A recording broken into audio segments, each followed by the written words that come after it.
I started my night shift at the small-town hospital a few weeks ago. I was 32 and wanted to gain experience before applying for a nursing specialty program. The hospital felt old and creaky, with long, dimly lit hallways. I can still remember how cold it was that night, too cold for comfort. At first, everything felt normal. I checked on patients and made my rounds. The clock struck midnight, and while I was arranging supplies, I noticed the surgical lights in the operating room flicker. It gave me a chill, but I brushed it off. I was a nurse, and I needed to focus. As the nights went on, strange things kept happening. One night, I found the nurse's station filled with patient files that didn't belong. I remembered organizing them, but they were totally out of order. I felt a shiver creep down my spine. Maybe I was just tired. The lights started behaving oddly too. I walked down the hall, and the lights would flicker on one after another, like they were watching me. My heart raced. Something didn't feel right. I'd also get calls from rooms I had just checked, but every time I rushed to them, I found the rooms empty. Where were the patients? One particularly frigid night, I was alone. The sounds of distant machinery echoed in the empty hallways. I thought I heard footsteps behind me. I turned, but there was no one there. My heart was racing. I shook my head. Maybe I was just imagining things. Then I saw the shadow. It passed just at the edge of my vision, near the operating room. My legs felt heavy, like I was frozen in place. It was a strange compulsion, but I walked toward the door. The surgical lights flickered violently again. I stopped in my tracks, my breath caught in my throat. "Hello?" I called out. My voice echoed back unanswered. I felt a knot in my stomach, but I opened the door. The room was empty.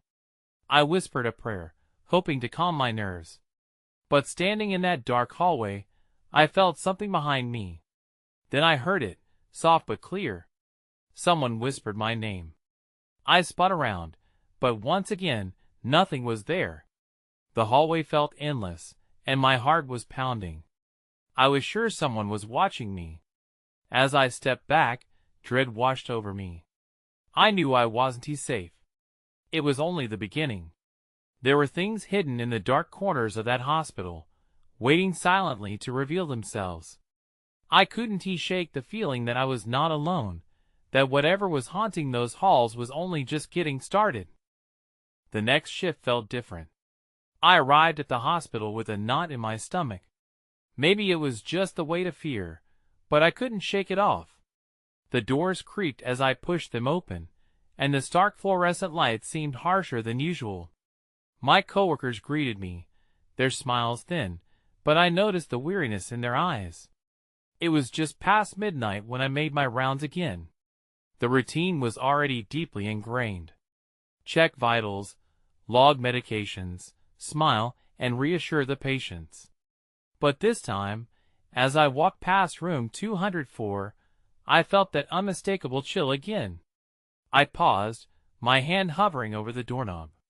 The air crackled, and I heard something soft but urgent, a muffled cry. I opened the door and peered inside. The room was empty. Panic settled in my chest. Had I imagined it? I shook my head and stepped back, only to hear the sound again, closer now. I turned my head sharply, scanning the hallway. Nothing but the flickering lights and the distant hum of machinery. That's when I noticed something inconsistent. Every room I passed leading to the nurse's station had their lights dimmed, all except for room 207. I couldn't recall ever having a patient in there, and yet the light inside was blaring, illuminating the blackness in stark brightness. A wave of dread washed over me. I had to look. I approached the door and hesitated again. What lay inside? Remembering the whispers from the previous night gave me pause, but curiosity pushed me onward. I opened the door. The bright light flooded out into the hallway, but the room itself was empty like before. My heart sank, but as I turned to leave, I caught a glimpse of something in the corner of my eye. There, on the floor near the bed, was a small teddy bear. I couldn't remember how it had gotten there. The sense of wrongness prickled my skin. I stepped inside to retrieve it, feeling the soft fabric under my fingers. It had an old, worn look, like it had been there forever. I picked it up, intending to bring it to the nurse's station, when the light flickered again. Suddenly, I heard a giggle, high-pitched and childlike. My breath caught. My skin felt icy. I dropped the teddy bear back on the floor, my instincts screaming at me to run. I turned sharply, ready to dash back into the safety of the hallway, but before I could reach the door, the light went out, plunging me into darkness. In the silence, I stood frozen. Fear gripped my throat, making it hard to breathe.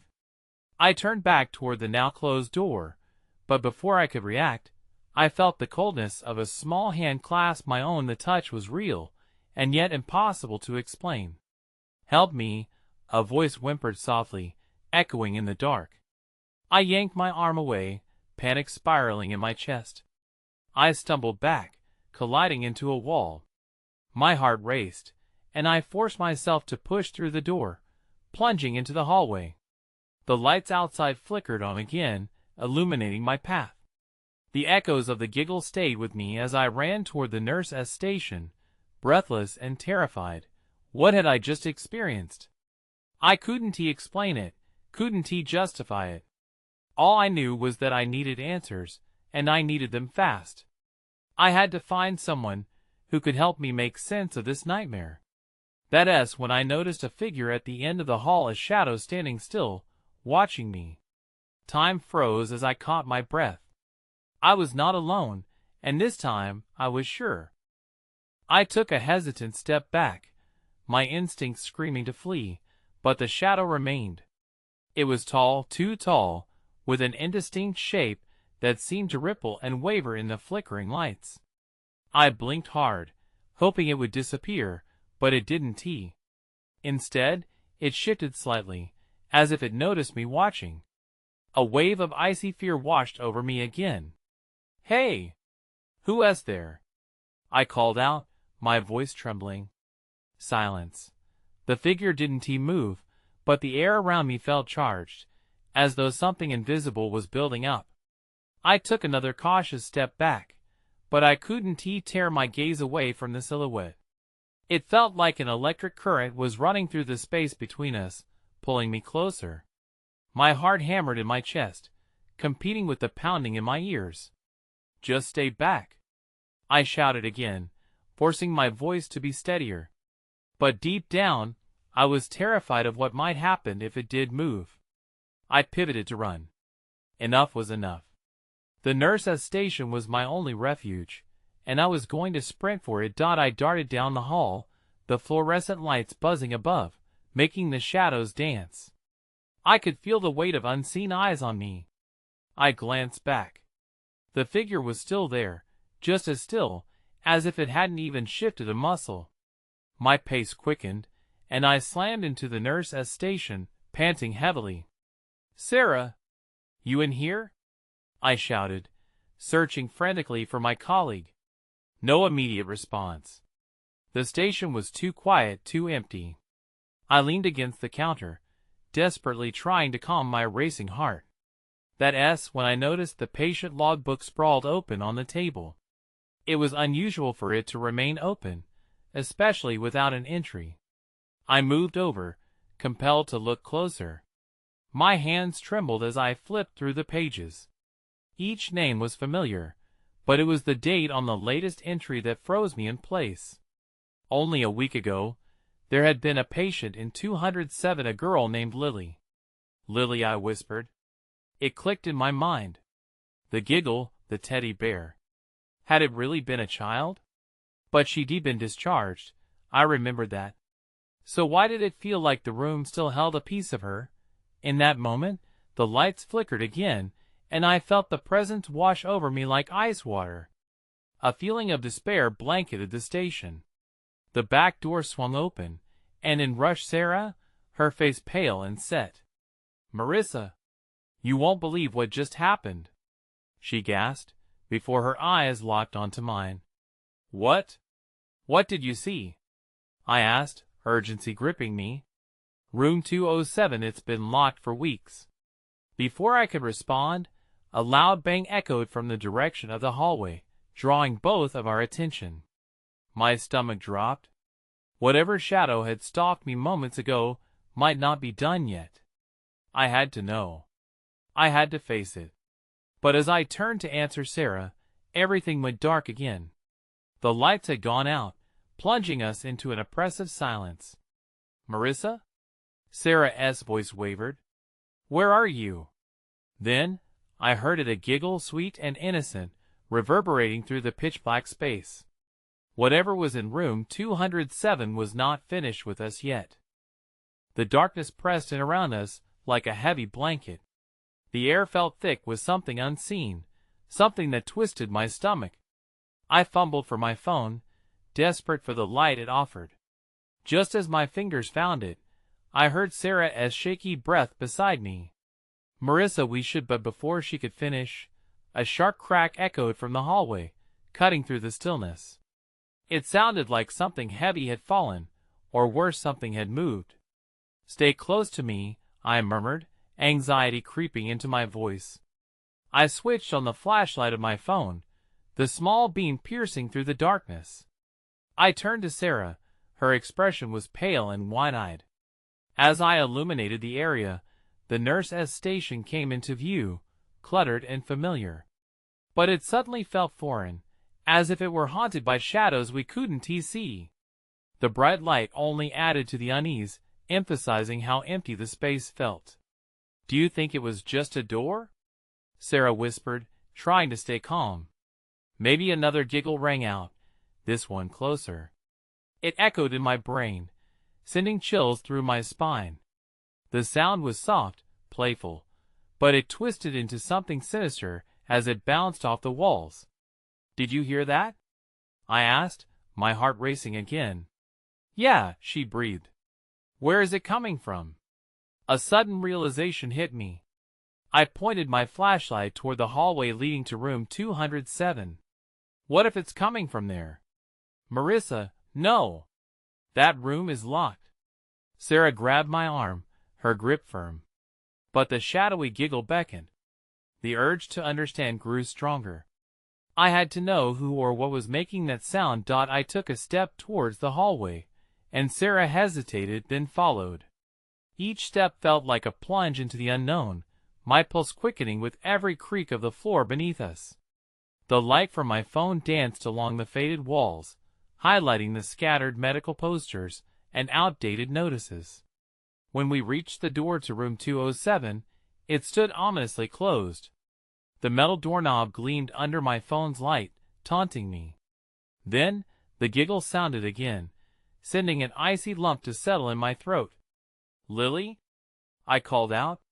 My voice echoed back at me, swallowed by the darkness.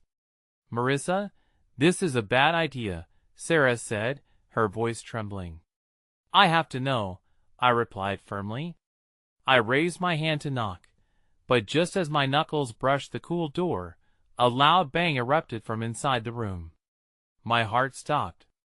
Marissa, get away from that door, Sarah shouted, pulling me back hard. Just then, the lights blinked back on, harsh and glaring. The room was still, but I could see something shifting in the shadows on the other side of the glass window in the door. A figure, small and fleeting, darted out of view. My breath caught in my throat. That wasn't just a sound, I said, my voice barely above a whisper. Let us go find the manager, Sarah insisted. But as I turned to leave, I saw it, a fleeting image of a tiny hand waving through the glass. The giggle echoed again, a high-pitched laugh that chilled me to the bone. I couldn't shake the feeling that we were being watched, that we had just opened a door we couldn't close. The urgency to confront whatever was inside intensified, and I felt the pull of the unknown tightening its grip on me. Wait, I said, my voice steadying. We need to see what is in there. I reached for the doorknob, but before I could turn it, A loud voice roared from behind. "What are you doing? Get away from there." We spun around, startled, revealing a figure standing in the hallway. I recognized him instantly. It was the hospital's security guard. But there was something off about the way he looked at us, like he knew something we didn't.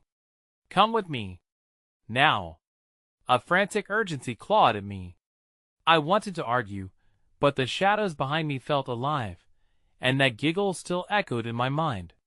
Whatever was in that room was closer than any of us wanted to admit. The guard stepped forward, blocking our path to the door. His eyes were wide, almost panicked, and the way he shifted on his feet made me wary. "You shouldn't be here. It's not safe." I hesitated, heart pounding. But we heard something, an eerie giggle and a bang. "There's something in that room." He shook his head, his face pale. "Room 207 is off limits. You don't need to know what's in there." His voice was low, tense, like he was trying to keep something contained, something dangerous. "Marissa, please," Sarah whispered, pulling on my sleeve, her face pale. "Let us just go." But the moment felt heavy. Room 207 was now an obsession. Whatever was in there had a hold on me, and it felt wrong to just walk away. "What do you mean it's off limits?" "Why?" "Because," he said, glancing down the hall as if expecting something to leap out. "There are things you wouldn't understand. Just trust me. Follow me to the break room." I glanced at Sarah. Her eyes flashed uncertainty, but I nodded, resigning to follow the guard. The darkness felt thicker as we moved away from the door, yet I couldn't shake my fixation on it. I had to know what was inside. The guard led us to a dim break room, the flickering fluorescent lights casting erratic shadows on the walls. A small table held a few chairs, and an old coffee machine gurgled in the corner, its stale smell curling through the air. He motioned for us to sit. "Listen," he said, leaning against the counter, arms crossed tightly, "you cannot go near that room. It's better if you just forget it exists." A sudden sound interrupted him, a soft knock against the door. My gaze darted toward it, the giggle echoing in my mind again. "It's not the first time something disturbing has happened in this hospital," he continued, his voice low and cautious. "Strange noises, lights flickering, missing patients. It's been years since anyone else even dared to talk about room 207. "What happened?" I asked, my curiosity bubbling over. He exhaled sharply, glancing at Sarah before focusing on me. "A child went missing a long time ago. That room was connected to her. Since then, the staff has just kept it locked up." He hesitated. "But some believe she never really left." A cold shiver ran down my spine. "So you're telling me a kid is in there?" I barely managed to form the words. He nodded slowly. "That giggle, it doesn't belong to this world. Let it go. You two need to leave this place tonight for your own safety." Before I could respond, the lights flickered, dimming to almost nothing, and the noise of the coffee machine abruptly stopped. Panic surged through me. The room felt alive, shadows stretching and folding in on themselves. I felt as if the walls were inching closer, whispering secrets I was ready to hear. Then, the soft giggle broke through the silence, inexplicably close, almost playful. I froze, unable to comprehend it. The guard's expression shifted from urgency to sheer horror. "Get out!" he shouted, pushing us toward the door. Just as we stepped into the hallway, I caught a fleeting figure darting past the corner of my eye. It was small and quick, disappearing down the darkened corridor. "Marissa, we need to go now," Sarah cried, her hand gripping mine tightly as we rushed past the guard. But I hesitated for one last glance back toward room 207. I needed answers, but now I felt the weight of something sinister closing in. In that split second, I realized I had only scratched the surface of the horrors that loomed in the shadows. And I was determined to dig deeper, regardless of the cost. The moment we burst into the hallway, I knew I had to make a choice.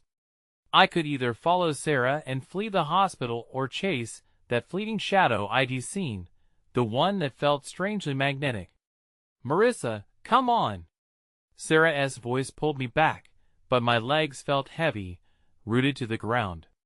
I turned my head, my eyes scanning the darkness. It was almost as if the hallway itself was breathing, alive and waiting. "Just a second," I mumbled, my heart pounding not just with fear, but with an insatiable curiosity. "Are you kidding me?" she hissed. "That girl ISNT." "Wait!" I interrupted, cutting her off. "You heard the guard, right? There's something in that room. Something important." The last word hung in the air. Suddenly, the lights flickered again, and the temperature dropped. A chill crept up my spine. I took a tentative step forward, drawn to the darkened corridor where the figure had vanished. "Marissa!" Sarah pleaded, pulling at my arm. But I pulled away. I needed to know. "I'll just look. I want to go too far." Without another word, I cautiously moved deeper into the corridor. The sound of distant footfalls echoed off the walls, but when I turned to look, there was nothing there. My breath quickened as I approached the door marked 207, feeling the weight of unseen eyes on my back. As I stood in front of that door, the air felt charged, almost electric. Hesitating, I reached for the cold doorknob, but something stopped me. A flicker of movement caught my eye. A small shape darting just out of view around the corner. Panic coiled in my stomach, and I jerked my head, half expecting to see a child. "Marissa, please!" Sarah's voice was more urgent now. "We should go!" Her warning seemed far away, swallowed by the suffocating silence of the corridor. I turned the doorknob, twisting it carefully. To my surprise, it turned effortlessly, and the door creaked open. Inside, darkness pulled, thick and heavy. The giggling grew closer, echoing off the walls, chilling my blood. I stepped over the threshold, and in that moment, the world behind me vanished, replaced by a suffocating presence. "Marissa!" Sarah shouted, her voice barely above a whisper now, but I couldn't turn back. I had to know what awaited me in the shadows. The room was void of light, but as I stepped inside, I caught a glimpse of something, a small, red ball rolling across the floor, coming to a stop at my feet. My heart raced, and I bent down to pick it up. That's when I felt a cold breath on the back of my neck. I whirled around, but there was nothing there. Just the oppressive darkness and the lingering echoes of that eerie giggle. Then I realized I wasn't alone. Terror gripped me as I held the ball tighter, feeling its smooth surface. "Who's there?" I called, trying to keep my voice steady. And that's when the lights flickered back on for a brief moment, illuminating the room in blinding brightness. For a fraction of a second, I saw her, a small girl with wide eyes and tangled hair, a smile that felt so wrong, standing right before me. But just as quickly, she vanished, leaving only the echo of her laughter. The world spun around me, and I felt like I was being pulled into the shadows, deeper than before. I stumbled backward, gasping for air. I had to get out. In that moment, I realized that I had crossed a line, and whatever was in room 207 was no longer just a story, it was a living nightmare. I stumbled back into the hallway, still clutching the red ball, my heart racing. The world outside that room felt surreal, as if I had emerged from a nightmare to face reality, only to find that reality was just as terrifying. Sarah stood at the end of the corridor, her eyes wide and terrified. "What happened?" she asked, her voice shaky. I shook my head, trying to catch my breath. "I saw something. A girl." "A girl?" Her face twisted in confusion and fear. "What girl?" I opened my mouth to answer, but the words failed me. I felt the weight of the silence, the echo of that unnerving laughter still ringing in my ears. I didn't want to admit to Sarah that I was tempted to go back, to see if the girl would appear again. "Let us get out of here," she urged, glancing nervously over her shoulder. Just as I turned to leave, a loud crash echoed from room 207, making both of us jump. Our eyes shot back to the door, now slightly ajar, as if inviting us to step inside once more. Goosebumps prickled over my skin. "What was that?" Sarah whispered, her voice barely above a breath. "I don't know," I replied, glancing down at the ball in my hand. The redness of it seemed almost alive, pulsating in the dim light. The sound of skittering footsteps filled the air, the kind that couldn't possibly belong to anything human. It came from behind us, echoing through the hallway. I looked at Sarah, a desperate plea in my eyes. "We should go before I could finish." The lights flickered again, plunging our surroundings into darkness briefly before returning. My breath hitched. Now there was something more than just fear. It was a sinking feeling that something was wrong, fundamentally. I turned, and that S when I noticed it, a figure at the far end of the hallway, partially hidden in the shadows. The same small frame I had glimpsed moments ago in room 207.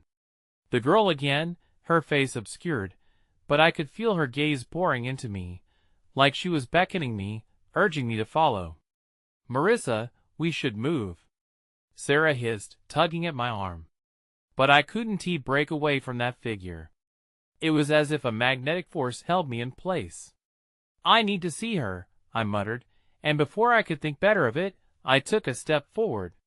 "Don't," Sarah pleaded, but I was past her warning. I was moving, drawn in by an undeniable curiosity, a compulsion I couldn't shake off. As I approached the figure, I heard the subtle rustling of fabric, the sound of an old, threadbare hospital gown. Suddenly, with a flash, the lights went out completely, and a deep silence enveloped us.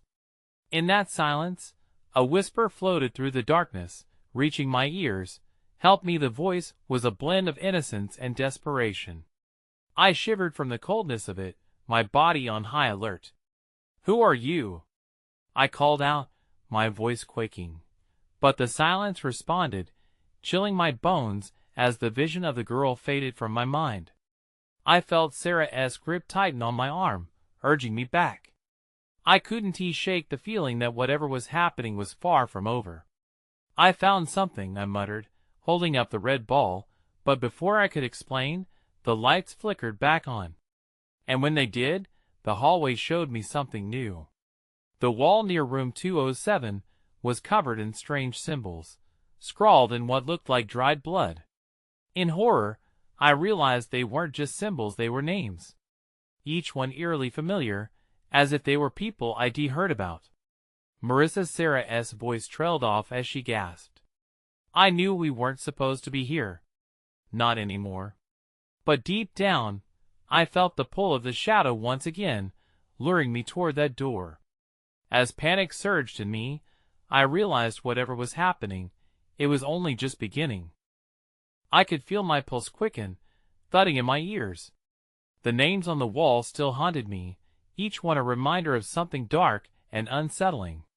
I would have never guessed a simple red ball could lead me here. "We need to get out of here now," I urged Sarah, but my voice was shaky. "You don't understand," she whispered, glancing back at the door. "This place is wrong. We shouldn't be here." I nodded, but my feet felt heavy, glued to the floor. The desire to figure out who the girl was, and what those names meant, was overpowering. Then I noticed something that sent a jolt of terror through me. One of the names was my mother's.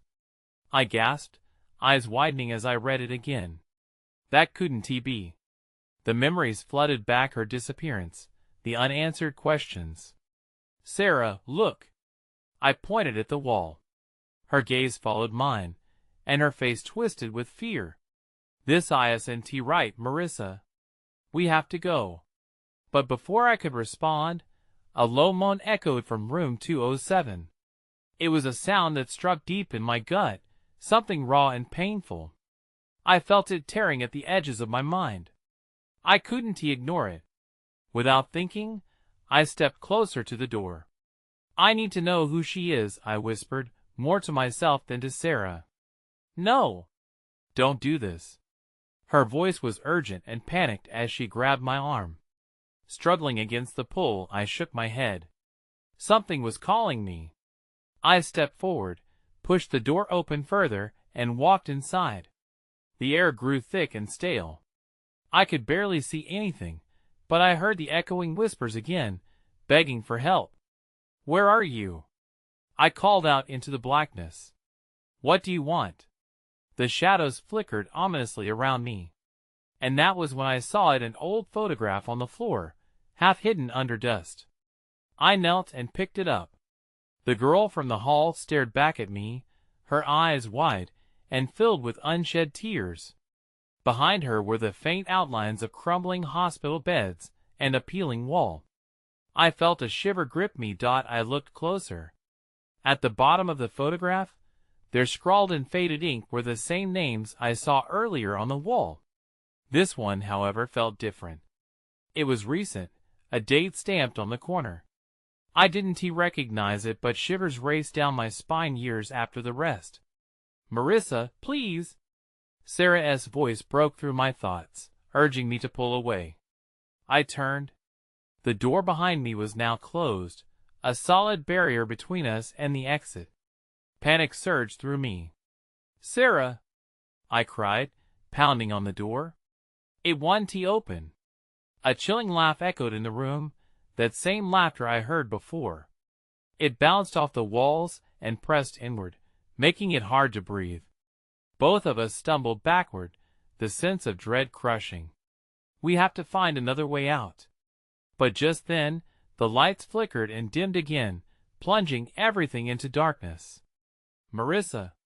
Sarah's voice trembled, filled with fear. In that instant, I had the creeping realization that whatever was at play here was just an echo of the past. It was waiting, watching us. And I had a sinking feeling that we were not alone. In the suffocating dark, panic and confusion twisted inside me. I stumbled back, my hands fumbling to touch the cold, peeling wall for support. I could barely see, but I felt Sarah's presence close to me, her breath uneven and shaky. Don't move, she whispered, her voice barely loud enough to cut through the silence. I could hear the tremor in her tone, and it mirrored my own fear. But then something shifted in the room, a sensation that prickled the back of my neck. I could hear it, a soft rustling, like fabric dragging over the floor. It grew louder, blending into the whispers, and I felt my heart race. What was happening here? Sarah, I began, but she squeezed my arm tighter, silencing me. Then, from the depths of the dark, the shadows began to take shape. I squinted but couldn't make anything out, except the feeling that eyes were boring into me, observing my every move. I felt sick with dread. A sudden crash echoed from somewhere behind me, making me jump. What was that? I gasped, my voice cracking. I turned to find the door I had come through flickering, like it wanted to burst open. Maybe it's just an old door, Sarah suggested weakly, but I could tell from her eyes she wasn't convinced either. Then, the floor creaked ominously. Each slight sound was loaded with potential danger, intensifying my fear. Marissa, we need to find a way out, she pleaded, urgency creeping into her words. Right, let us look for something. I needed action more than anything else. I forced my legs to move, dragging Sarah along as I groped through the dark, feeling for a way out. That's when I stumbled on something hard and cold on the floor. I bent down quickly to investigate, my fingers brushing over something familiar, a name carved faintly into the surface. It was my mother's name again. I pulled back as if burned, glancing wildly around for answers in the darkness. Marissa, what is wrong? Sarah whispered, but her voice felt distant, swallowed by the thick air. I searched for another clue, anything else that could make sense of this terrifying nightmare. Instead, I felt a sharp tug at my hair, followed by a whisper so close it sent chills racing down my spine, Help me, I wheeled around, my breath hitching. Did you hear that? I gasped. What? Hear what? Her eyes widened in fear. The moment hung in the air, heavy with disbelief. I opened my mouth to speak, but a deafening bang echoed through the room, shaking dust from the ceiling. A flickering light returned, just for a moment, revealing a figure slumped against the far wall. Who is that? I choked out, my mind racing. But before I could even process, the lights went out completely again, snuffing out any hope. We were alone, truly alone in this cursed room. Darkness wrapped around us like a blanket, the whispers morphing into muffled cries. We need to stick together, I managed to say, my voice trembling. Sarah nodded, fear etched on her face. But as I turned to face her, something caught my eye from the corner of the room. A fleeting shadow, darting away. I couldn't tell if it was real or just a trick of the mind, but my pulse raced. Something was here with us, and it wanted us to join it in this eternal darkness. I took a deep breath, knowing we had no choice but to confront whatever lurked in the shadows. And that realization sent a shiver through me. What twisted fates were in store for us in this haunted place? I still held the red ball in my hand, its surface fidgety and warm, as if it were alive. Marissa, what do we do? Sarah's voice barely broke through the suffocating air, tinged with panic. The laughter echoed, soft yet spine-chilling, unfurling around us like tendrils of mist, and I shuddered at every soft giggle that seemed to creep closer. This can't be real, I stammered, trying to quiet my racing heart. We fumbled through the dark, fingertips brushing against damp, peeling paint. I could sense palpable energy, something almost tangible. Some force, dark and mischievous, seemed to revel in our fear. Suddenly, an enormous bang struck from the far side of the room. I spun around, the little ball slipping from my grip and rolling away into the shadows. No, wait! I called out, but then the lights flickered once again, drawing our attention back to the wall. Through the erratic bursts of illumination, something shifted within the dappled light. What is that? Sarah whispered, drawing closer, my breath hitching. I squinted in the dim light to see what had been obscured.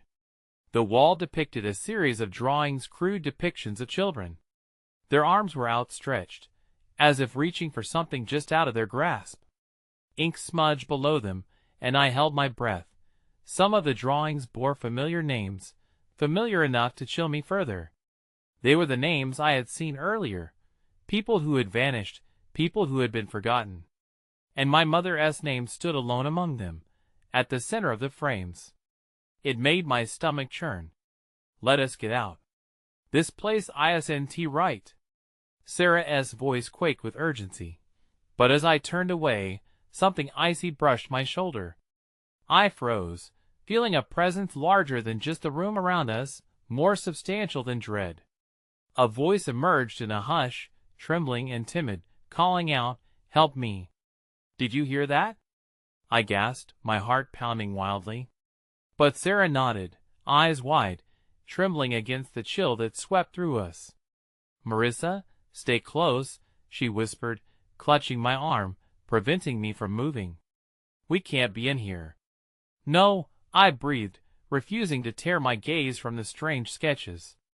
There was something deeper hidden within them, a message possibly. I needed to know more. I stepped forward into the space, my heart racing. Suddenly, the door slammed shut behind us with a resounding thud that echoed off the walls and cut through the electric tension. The lights flickered wildly, casting haunting shadows throughout the room as I pushed against the door to see if it would budge. "It's locked," I shouted, panic rising in my throat. "We're trapped." "Give me my phone," Sarah cried out. I fumbled to find the flashlight app, and just then, the lights exploded into brightness, flooding the room with harsh illumination. I turned my gaze to the walls again. Between the children's drawings, hieroglyphic-like symbols writhed, pulsing as if they were alive. It felt like the room itself was a portal, a continuum tethered to things I couldn't begin to understand. Marissa, Sarah began, her voice trailing off. From the corner, where I'd seen the fleeting movement before, the girl reappeared, clothed in a tattered hospital gown. Her eyes, glistening, reached for me, filled with a mixture of fear and hope. "Help me," she implored.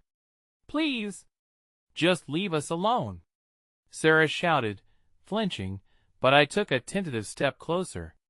The urge to bridge the gap between us felt almost overwhelming. "Who are you? Why are you here?" I dared to ask. I don't know," she whimpered, her voice so fragile it pulled at my heart. "But I can't leave. It's all trapped. You must help me." In that moment, I was filled with overwhelming sympathy for the girl, feeling the weight of her longing but fear clawed at the edges of my mind.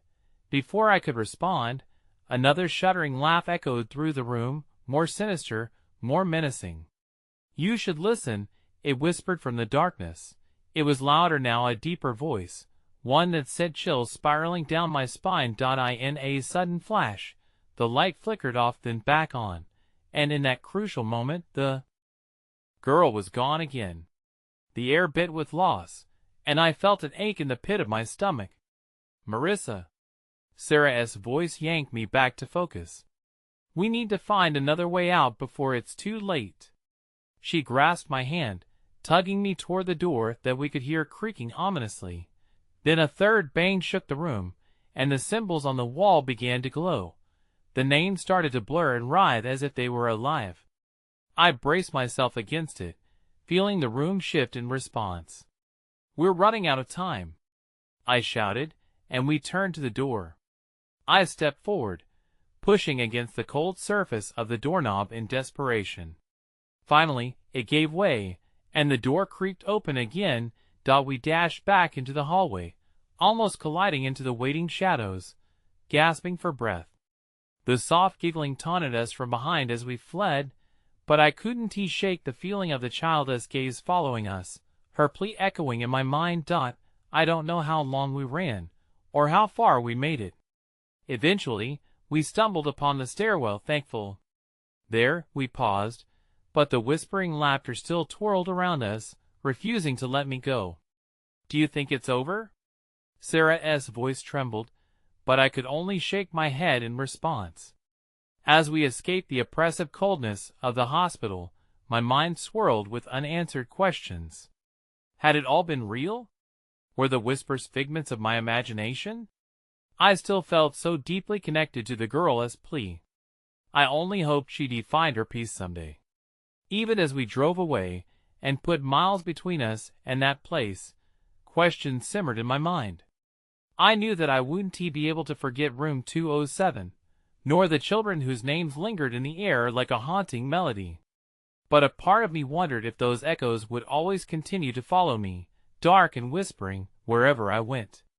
I moved to a different city after that. Sometimes I wonder if that girl is still there, if the things I experience continue. But mostly, I try not to think about it.